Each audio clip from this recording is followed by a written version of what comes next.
যোৱা কালি এটা বিশেষ ঘটনা অসমৰ বিধানসভা চলি আছে।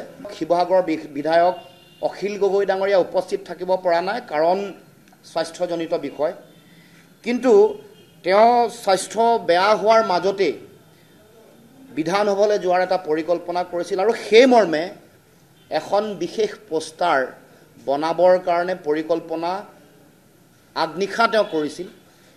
কৰাৰ পাছত আমি দেখিবলৈ পালোঁ যে এই বিষয়টো চৰকাৰী যন্ত্ৰই গম পালে আৰু গম পোৱাৰ পাছত য'ত এই পোষ্টাৰ বনাব দিয়া হৈছিল সেই পোষ্টাৰ বনোৱা যি মা ভৱানী প্ৰেছ, যাৰ স্বত্বাধিকাৰ অসীম হাজৰিকা, জয়ানগৰস্থিত গুৱাহাটীৰ যিটো প্ৰেছ, তাত তেওঁলোকে পুৱাৰ পৰা তেওঁলোকে ঘেৰাও কৰি ৰাখিলে, স্বত্বাধিকাৰীগৰাকীৰ তেওঁৰ মোবাইল জব্দ কৰি ৰাখিলে আৰু দিনটো এই প্ৰতিষ্ঠান এই প্ৰেছ বন্ধ কৰি ৰাখিলে।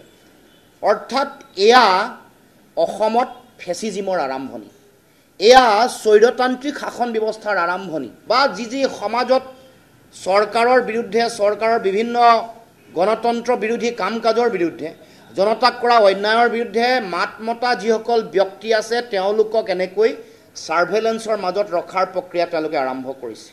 চৰকাৰক, অসমৰ মুখ্যমন্ত্ৰীক ক'ব খোজোঁ যে এনেকুৱা ধৰণৰ বেআইনী সংবিধান বিৰোধী কাম কাজৰ পৰা মুখ্যমন্ত্ৰী চৰকাৰ বিৰত থকাটো উচিত। আমি সকীয়াই দিব খুজিছোঁ যে এনেকুৱা ধৰণৰ কাম কাজ সংবিধান বিৰোধী কাম কাজত জড়িত নহ'ব।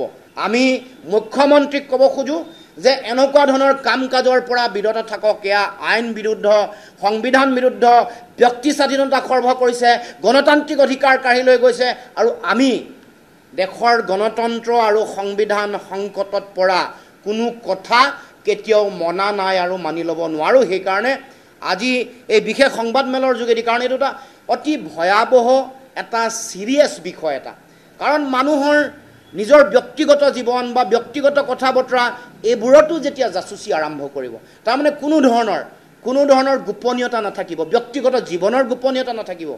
এই যিটো পেগাছাছ ছফ্টৱেৰ, এইটো আপোনালোকে জানে যে এইটো এনেকুৱা ভয়াৱহ, ইমান ভয়ংকৰ এটা ছফ্টৱেৰ যে এগৰাকী ব্যক্তি তেওঁৰ এণ্ড্ৰইড ফোনৰ যোগেদি সোমাই ছফ্টৱেৰ হেক কৰি ঘৰৰ ভিতৰলৈ গৈ ঘৰৰ সকলো ভিডিঅ' লৈ গুচি যাব পাৰে, যিকোনো যাক যদি তেওঁলোকে লক্ষ্য কৰি লয়।